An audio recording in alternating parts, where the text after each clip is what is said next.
안녕하세요. LLM을 이용한 파이썬 공부 제 9주차입니다. 오늘은 우리가 한번 API를 이용해 봅시다. 기왕이면 LLM의 API를 한번 이용해 보도록 합시다. API라는 말 자체를 아마 처음 들어보는 분들이 계실 거예요. API는 Application Programming Interface.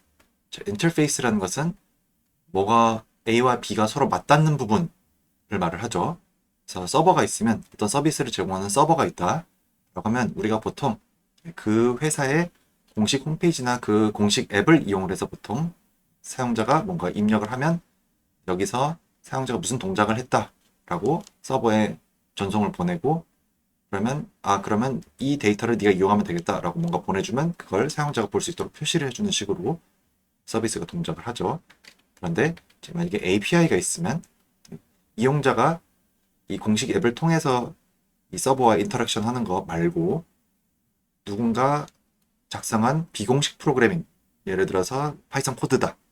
그러면 그 파이썬 코드가 이 API를 통해서 이 서버와 어떤 통신을 주고받습니다. 그래서 어떤 정보를 가지고 와서 또 여기서 활용을 하고, 그래서 어떤 프로그램이 있을 때 여기서 말하는 프로그램이라는 것은 웹상으로 동작하는 프로그램을 말을 하겠죠.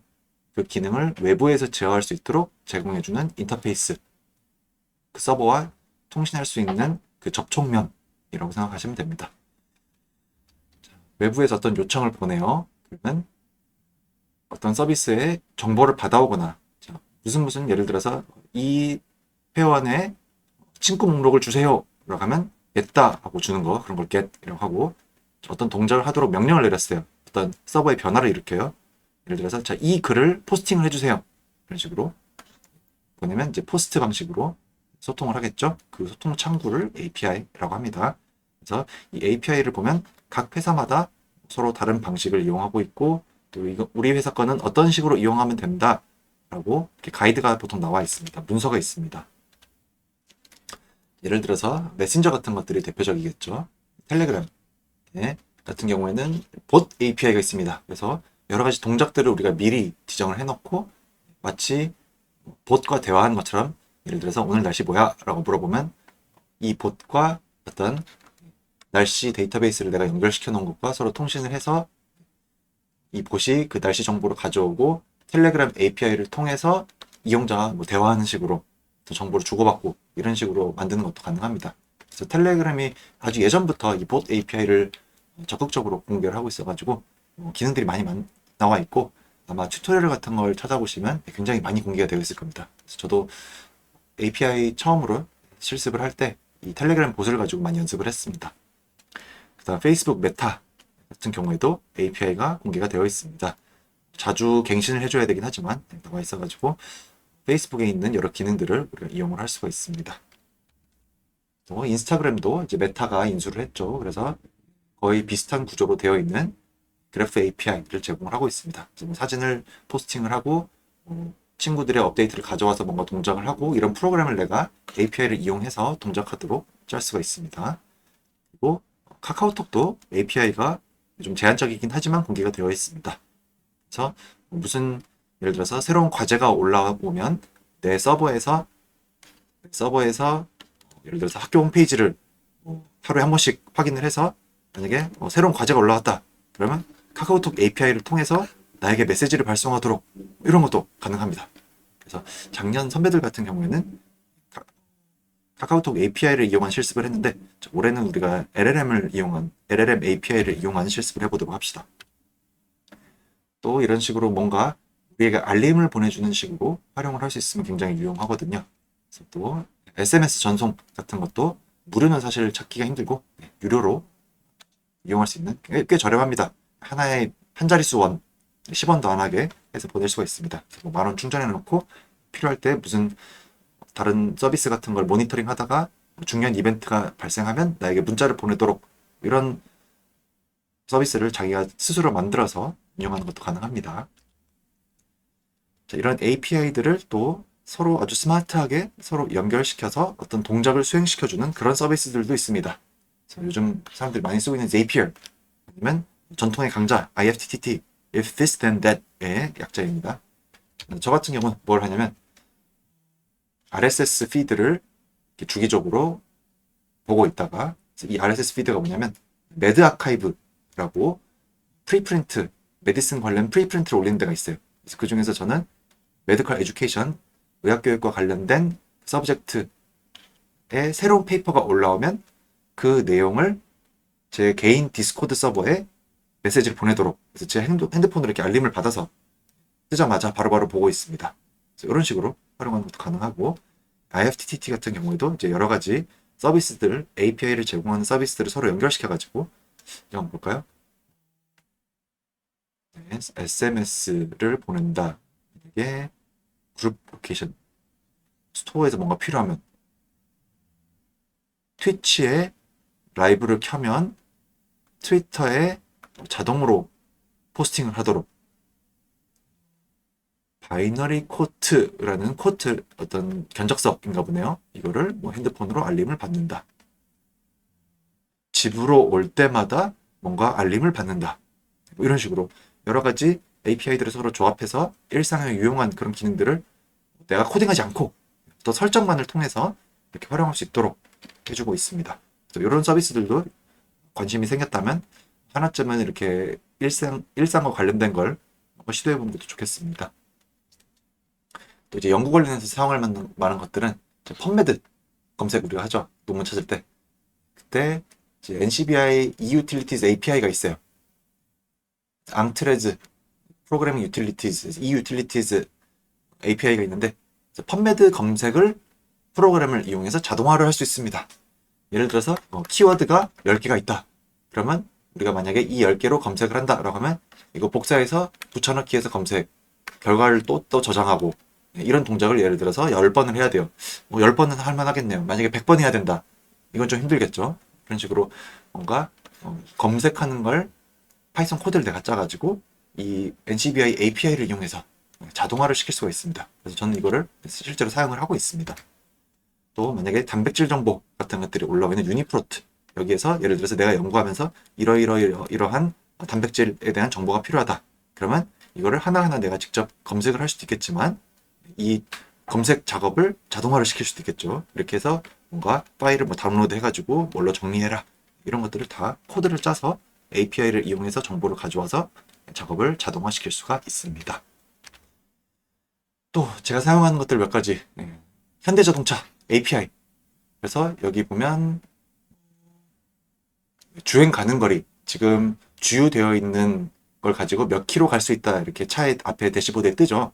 그거를 API를 이용해서 요즘엔 다 서버와 연결이 돼 있으니까 가져올 수가 있습니다.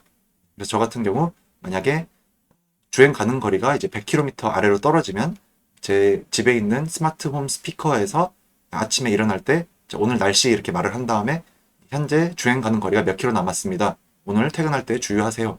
이런 식으로 알림 방송을 하도록 해놓고 살고 있습니다. 그래서 이런 식으로 일상생활과 직접적인 도움을 받을 수 있는 그런 API들도 있겠습니다.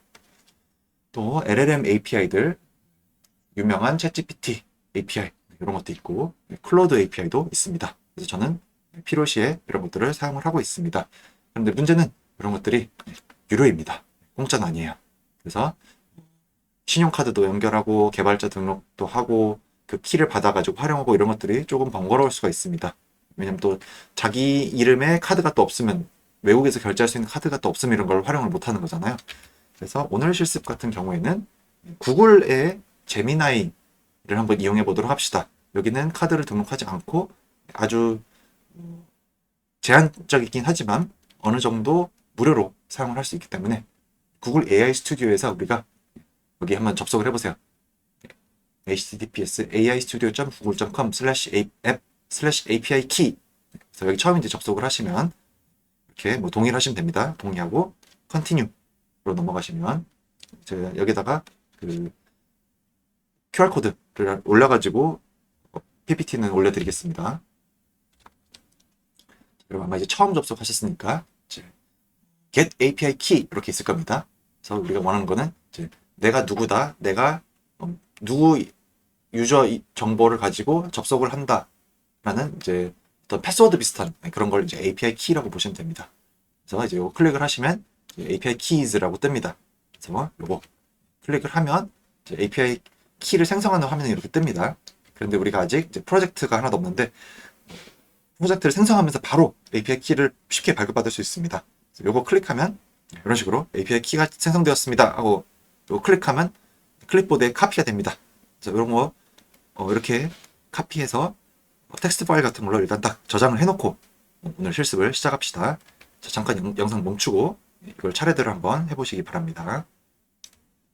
자, 하고 오셨죠? 저는 이미 이걸 다 했기 때문에 이 순서를 딱 한 번밖에 보여드릴 수가 없어가지고 네, 아마 요 스크린샷 따라 하시면 쉽게 하실 수 있었을 겁니다.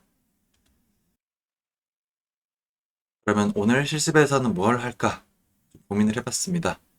LLM을 이용해서 뭔가를 하면 좋겠는데 퀴즈를 생성해서 푸는 걸 한번 해보도록 합시다. 기왕이면 실생활에 좀 도움이 되는 걸 해보고 싶어서 퀴즈 생성하고 풀고 이렇게 하겠습니다.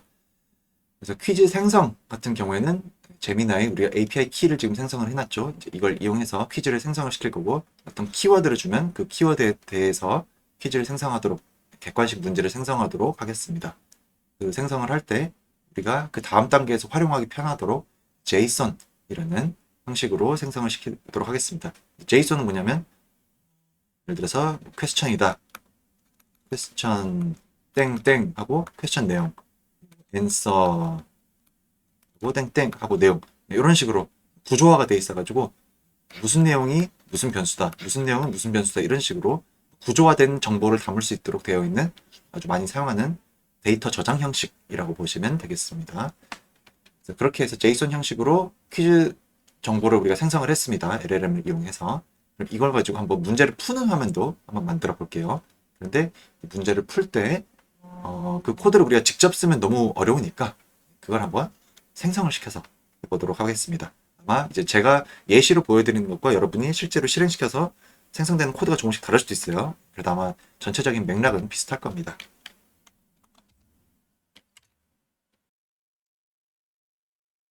퀴즈 생성하는 프롬프트를 한번 보도록 합시다.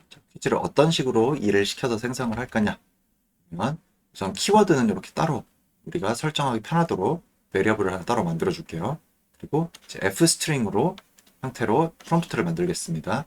프롬프트에 여기 키워드에 해당하는 내용은 요거를 여기만 바꿔주면 자동으로 변화도록 이렇게 연동되겠죠. 이렇게 수정이 편하도록 만든 겁니다. 자, 내용을 한번 봅시다. 다음 조건에 맞춰서 이 내용, 이 키워드에 대한 퀴즈를 JSON 형식으로 3개 출제하시오. 너무 많으면 복잡하니까 3개만 할게요. 이렇게 하고 이제 가이드라인 형태로 주어주도록 하겠습니다. 주어진 주제에 대해 5개의 보기가 있는 오지선다형이죠. 객관식 문제 3개를 생성해라. 문제와 보기는 한국어로. 정답, 이렇게 안 하면 영어로 작성하는 경향이 있어서 이렇게 했습니다. 정답은 1개만 있고, 안 그러면 복수 정답을 가끔 내기도 합니다. 보기 앞에 숫자는 없도록 앞에 1, 2, 3, 4를 굳이 붙일 필요 없이 그다음 JSON 형태로 문제를 받아올 거고 문제와 보기 5개를 리스트 형태로 정답이 뭔지 해설 이렇게 생성을 하겠습니다. 그리고 우리가 이 JSON 형태를 할 때 키 값들을 지정을 해줘야 되거든요. 그래서 키 값을 미리 우리가 원하는 내용으로 지정을 하겠습니다. question, options 보기들이죠. answer 그 중에서 정답이 뭐냐? 코멘트, 정답에 대한 해설 이렇게 하겠습니다.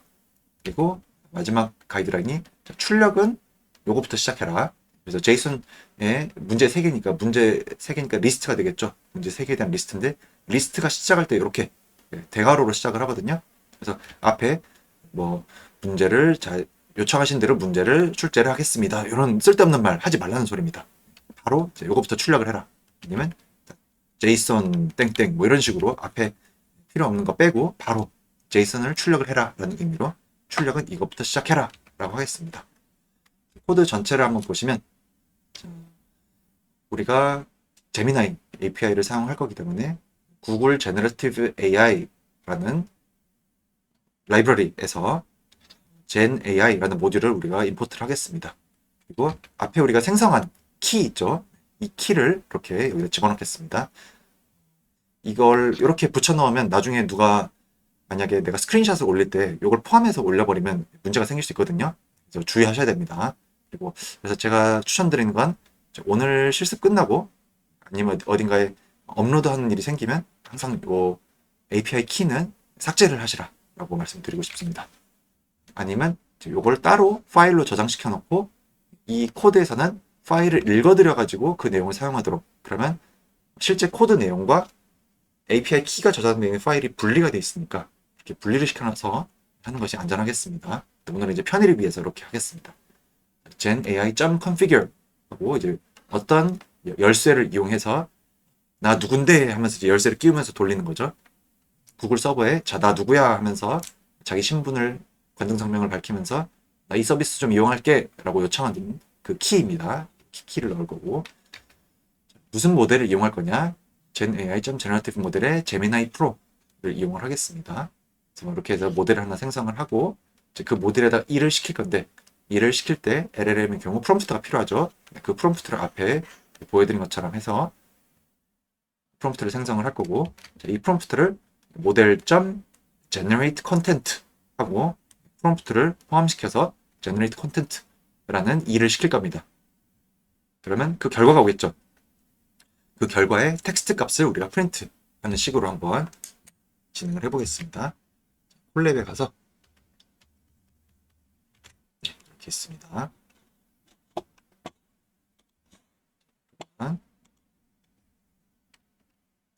봅시다. 이걸 복사를 하겠습니다. 이렇게. 네, 이렇게 했습니다. 그래서 import 필요한 라이브러리 임포트를 하고 API 키를 이제 넣습니다. 그 다음에 이제 모델 지정을 하고 키워드는 뭐다, 프롬프트는 뭐다, 이런 식으로 진행을 하겠습니다. 이렇게 하고 이제 모델 제너레이트 컨텐트 해서 실제로 자동 완성을 시켜서 퀴즈 내용이 담긴 제이슨을 만들 거예요. 이렇게까지 한번 해보겠습니다.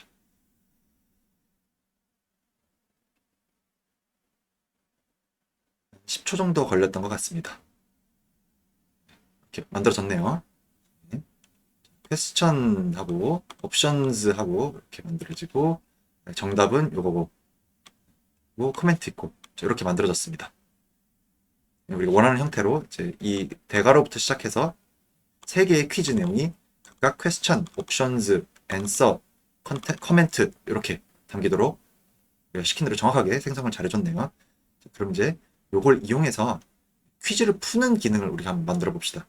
퀴즈 출제까지는 괜찮은데 기왕이면 풀 수 있으면 좋겠죠. 이걸 하기 위해서 어떻게 할 거냐면, 우리가 코드를 직접 작성하기가 좀 번거로우니까 이렇게, 자, 퀴즈 풀이하는 코드를 생성할 수 있는 프롬프트입니다. 이렇게 한번 제가 준비를 해봤습니다. 읽어볼까요? 다음과 같이 퀴즈를 푸는 파이썬 코드를 작성하시오 라고 하고 이제 가이드라인 형태로 조건들을 줬습니다. 퀴즈 정보는 실행 시 자동 생성되어서 문자열 형태로, 이제 스트링 형태로 있는 거죠. 여기에 이렇게 response.text가 있는데 type response.text 하면 str 스트링 형태로 있습니다. 그래서 이걸 바로 뭔가 쪼개기가 어려워요. 이거를 JSON 객체 형태로 변환을 해서 이용을 해야 됩니다. 그래서 response.text라는 변수에 저장이 되어 있고 이를 JSON 오브젝트로 변환을 해야 된다.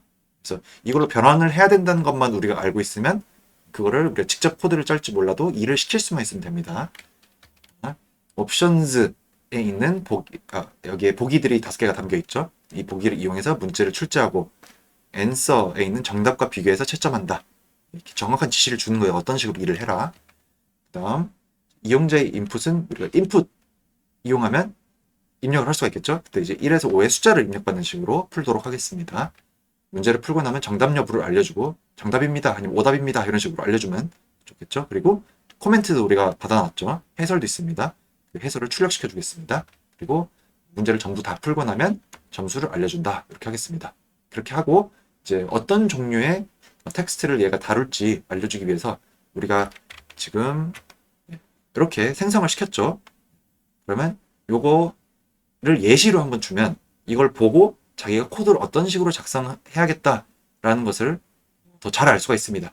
그래서 이 response.text라는 요 스트링 안에 뭐가 담겨 있는지를 복사 붙여넣기 해서 한번 해보겠습니다. 그러면 이건 누구한테 물어볼까요? 챗GPT한테 한번 물어볼까요? 자, 붙여넣기 할 때 잘 안 들어가면 컨트롤 V 말고 컨트롤 시프트 V를 한번 해보세요. 이렇게 하면 잘 들어갑니다. 이렇게 프롬프트를 제가 집어넣고 response.txt에 예시를 넣어야 되죠. 여기 있으니까 요 결과를 예시로 하나 컨트롤 C 해서 V 해서 이렇게 줬습니다. 이렇게 해서 한번 ChatGPT 3.5 무료 버전으로 한번 일을 시켜보겠습니다. 파이썬 코드 써줘. 네, 이렇게 굳이 요거는 필요 없는데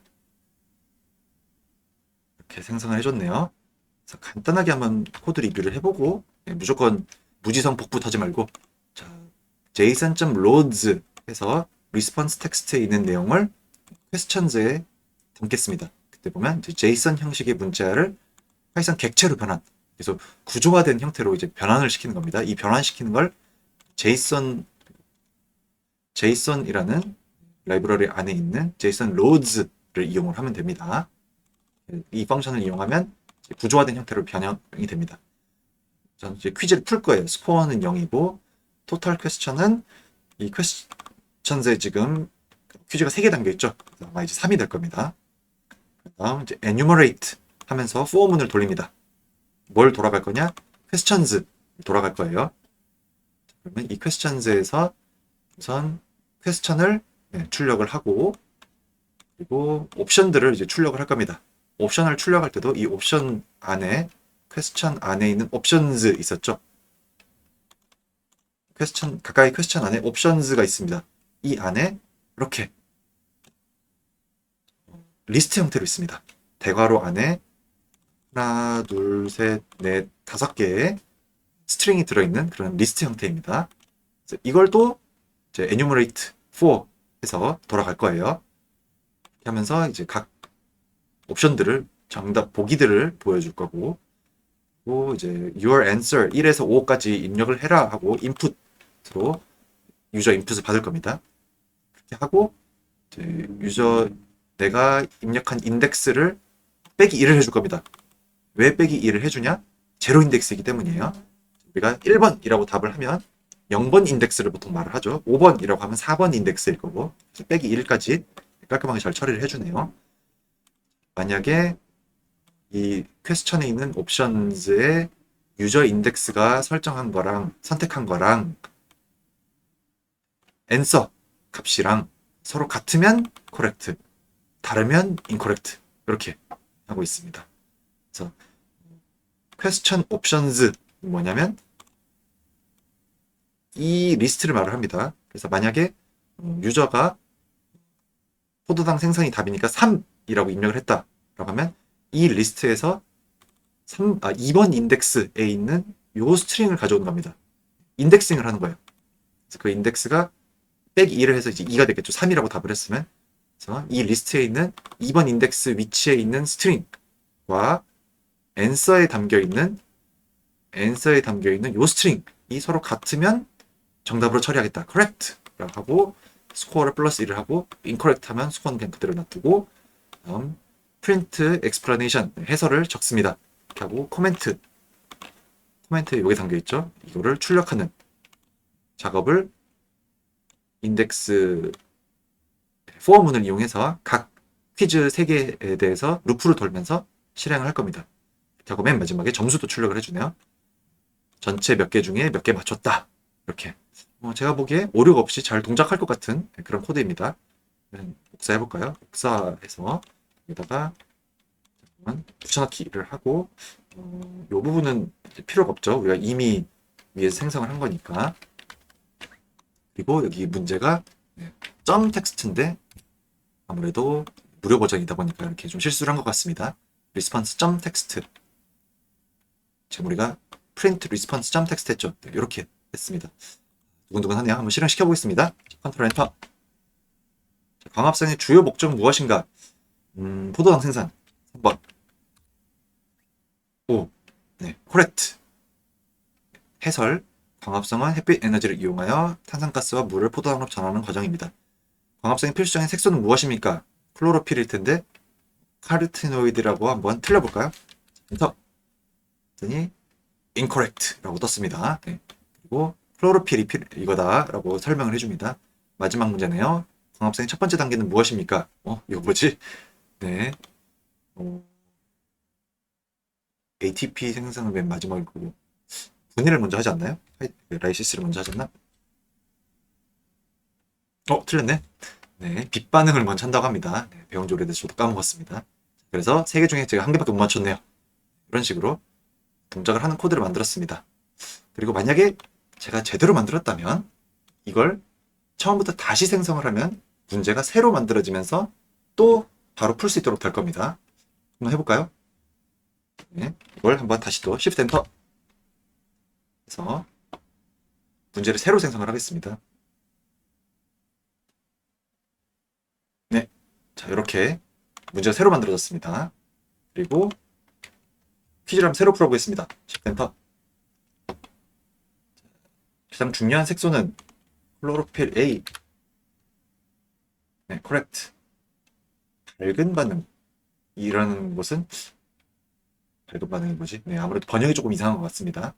염록체의 틸라코이드 막일 것 같은데? 네, correct. 어느 단계에서 산소가 방출되는가? 라이트 반응을 밝은 반응이라고 하나. 자, 3개 중 3개를 다 맞았대요. 네, 이런 식으로 퀴즈를 생성할 수도 있고, 여기서 이 키워드만 바꾸면 똑같은 동작이 돌아가겠죠. 문제를 바꿀 수도 있겠습니다. 뭐라고 할까? 대한민국에 대한, 우리나라에 대한 퀴즈를 한번 생성을 해봅시다. 이렇게 하고, 굳이 출력할, 이거를 처음부터 끝까지 전부 다 실행. run all. 이렇게 하겠습니다. 이제 이건 자동으로 넘어가고, 바로 퀴즈 푸는 화면이 나올 겁니다. 네. 자, 대한민국의 수도는, 이거 풀기 쉽다. 서울. 원. 국기 이름은 태극기. 네, 이렇게 해서 세 문제 다 맞췄네요. 이런 식으로 중간 과정을 이제 한번 확인을 해보면 question, options, answer, comment 이런 식으로 문제를 생성을 했습니다. 그래서 아마 요 프롬프트를 조금 수정을 하면 뭐 난이도를 어렵게 한다거나 아니면 다른 좀 조건들을 더해가지고 내가 원하는 스타일의 문제를 출제를 해서 문제를 풀 수도 있을 겁니다. 여러 문제를 낼 수도 있는 거고.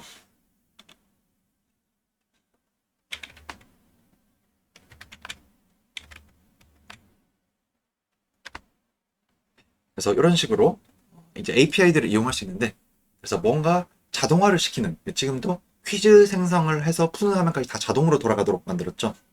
만약에 이걸 수작업으로 한다라고 하면 내가 뭔가 프롬프트를 짜가지고 그거를 LLM에 입력을 하고 그걸 가지고 와서 또 문제를 내고 이런 식으로 했어야 됩니다. 그런데 지금은 자동으로 돌아가죠. 우리가 키워드만 딱 미리 지정을 해놓으면, 아니면 그걸 또 입력을 받는 식으로 할 수도 있습니다. 이렇게 만들 수가 있게 됐죠. 그래서 그런 예시들을 이제 뭔가 자동화시킬 수 있는 예시를 보여드리면, 예전에 이제 트위터가 API가 좀 사용하기 편하던 시절이 있었습니다. 그때 뭔가 지진이 일어나면 사람들이 지진이다, 방금 흔들린 것 같은데 지진인가? 이런 식으로 지진에 대한 트윗이 갑자기 많이 올라옵니다.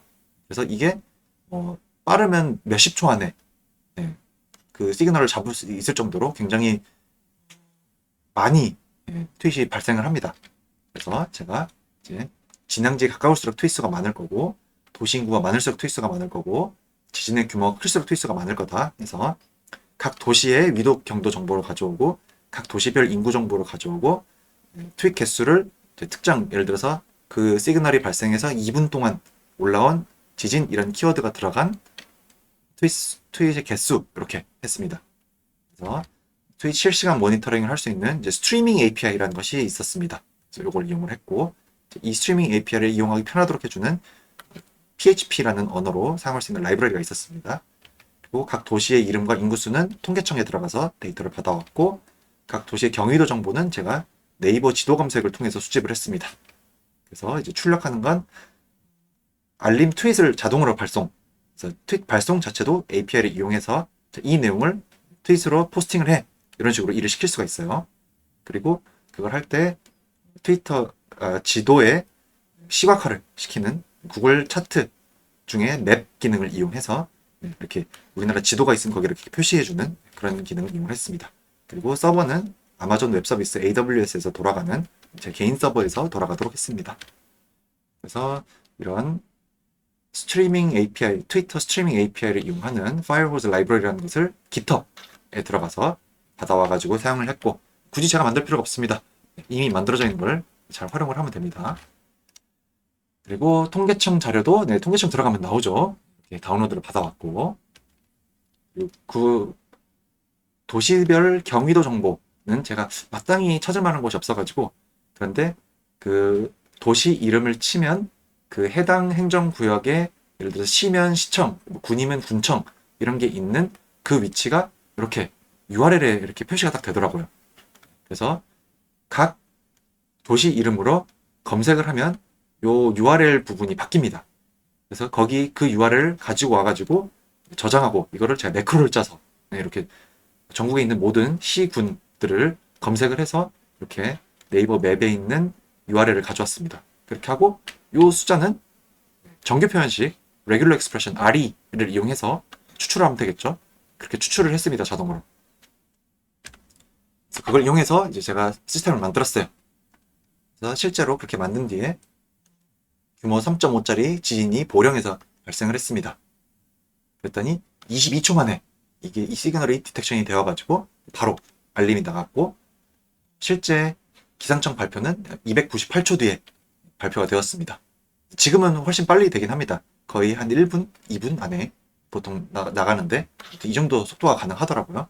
그래서 예시를 보여드리면 이게 이제 기상청에서 발표한, 여기에서 규모 3.5짜리 지진이 발생했다 했는데, 제가 만든 구글 차트 API를 이용해서 각 도시 무슨 시 아니면 무슨 군에서 이 정도 세기의 시그널이 발생했다 라고 해서 표시를 해준 거고, 이걸 트윗 개수를 도시 인구수로 나눠줘가지고 보정을 했거든요. 그렇게 했더니 이런 식으로 그 실제 지진이 일어나는 곳과 비슷하게 표시가 되는. 그래서 서울은 이제 워낙에 사람이 많으니까 그걸 일부 느낀 사람들도 있었나 봐요.